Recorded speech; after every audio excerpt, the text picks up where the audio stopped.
ಈಸಿಯಾಗಿ ರುಚಿಯಾಗಿರೋಂಥ ಪನ್ನೀರ್ ಪುಲಾವ್ ಮಾಡೋಣ. ತುಂಬ ಕಡಿಮೆ ಸಮಯದಲ್ಲಿ ತುಂಬ ರುಚಿಯಾಗಿರೋಂಥ ಪನ್ನೀರ್ ಪುಲಾವ್ನ ನೀವು ಮನೇಲಿ ಮಾಡ್ಕೊಳ್ಬೋದು. ನಾನು ಮೊದಲನೇದಾಗಿ ಪನ್ನೀರ್ನ ಸ್ವಲ್ಪ ರೋಸ್ಟ್ ಮಾಡ್ಕೊಳ್ತಾ ಇದ್ದೀನಿ. ನೀವು ಬೇಕು ಅಂದ್ರೆ ಹಾಗೆ ಕೂಡ ಹಾಕ್ಕೊಳ್ಬೋದು. ಹಾಗೆ ಇಲ್ಲಿ 1 ಚಮಚದಷ್ಟು ಎಣ್ಣೆ, 1 ಚಮಚದಷ್ಟು ತುಪ್ಪ ಹಾಕ್ಕೊಂಡಿದ್ದೀನಿ. ಇದಕ್ಕೆ ಸ್ವಲ್ಪ ಬೇಸಿಕ್ ಮಸಾಲೆ ಹಾಕ್ಕೊಳ್ಳೋಣ. ಜೀರಿಗೆ, ಕಾಳುಮೆಣಸು, ಚಕ್ಕೆ ಲವಂಗ, ಏಲಕ್ಕಿ, ಚಕ್ರ ಮೊಗ್ಗು, ಪಲಾವ್ ಎಲೆ ಹಾಕ್ಕೊಳ್ಳೋಣ. ನಂತರ ಇದಕ್ಕೆ ಈರುಳ್ಳಿ ಹಾಕ್ಕೊಳ್ಳೋಣ.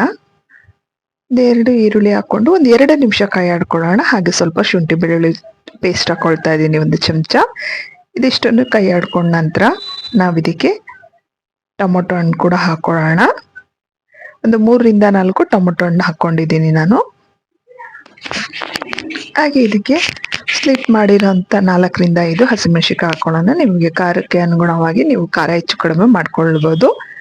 ಹಾಗೆ ನಾನು ಇದಕ್ಕೆ ಕ್ಯಾರೆಟ್ ಹಾಕೊಳ್ತಾ ಇದ್ದೀನಿ. 1 ದೊಡ್ಡ ಕ್ಯಾರೆಟ್ನ ಕಟ್ ಮಾಡಿ ಹಾಕೊಂಡಿದ್ದೀನಿ. ಹಾಗೆ ನಾನು ಇದಕ್ಕೆ ಹಸಿ ಬಟಾಣೆಗಳನ್ನ ಕೂಡ ಹಾಕೊಳ್ತಾ ಇದ್ದೀನಿ. ಸೊ ನಾನಿಲ್ಲಿ 1 ಕಪ್ ರೈಸ್ಗೆ ಕ್ವಾಂಟಿಟಿ ಹೇಳ್ತಾ ಇದ್ದೀನಿ.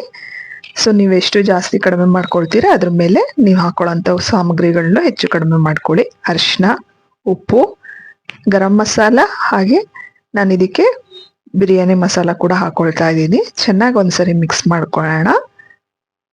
ಮಿಕ್ಸ್ ಮಾಡ್ಕೊಂಡ ನಂತರ ನಾನು ಇದಕ್ಕೆ ತೊಳೆದಿಟ್ಟಿರೋಂಥ ಅಕ್ಕಿನ ಹಾಕೊಳ್ತಾ ಇದ್ದೀನಿ 1 ಕಪ್ನಷ್ಟು. ನಾನಿಲ್ಲಿ ಸೋನಾ ಮಸೂರಿ ಅಕ್ಕಿ ತೊಗೊಂಡಿದ್ದೀನಿ. ನೀವು ಬೇಕು ಅಂದರೆ ಬಾಸುಮತಿ ಅಕ್ಕಿ ಕೂಡ ತೊಗೋಬೋದು. ಬಾಸುಮತಿ ಅಕ್ಕಿ ತೊಗೊಳೋದಾದ್ರೆ ನೀವು 1-20 ನಿಮಿಷ ಮುಂಚೆ ಅಕ್ಕಿನ ನೆನೆಯಿಟ್ಬಿಟ್ಟು ನಂತರ ತಗೊಳ್ಳಿ. ನಾನು ಸೋನಾ ಮಸೂರಿ ತೊಗೊಂಡಿರೋದ್ರಿಂದ ನಾನು ಹಾಗೆ ಹಾಕೊಳ್ತಾ ಇದ್ದೀನಿ. ಅಕ್ಕಿ ಹಾಕೊಂಡ ನಂತರ ಒಂದ್ಸರಿ ಚೆನ್ನಾಗಿ ಮಿಕ್ಸ್ ಮಾಡ್ಕೊಳ್ಳೋಣ. ಎಣ್ಣೆ ಇದು ಏನು ಮಸಾಲ ಇದೆ ಅದು ಅಕ್ಕಿ ಎಲ್ಲ ಚೆನ್ನಾಗಿ ಮಿಕ್ಸ್ ಆಗಲಿ. ಈ ರೀತಿ ಮಾಡೋದ್ರಿಂದ ಅನ್ನ ತುಂಬ ಉದುರಾಗಿ ಬರುತ್ತೆ. ಸೊ ಚೆನ್ನಾಗಿ ಮಿಕ್ಸ್ ಮಾಡ್ಕೊಂಡ ನಂತರ ನಾವಿದಕ್ಕೆ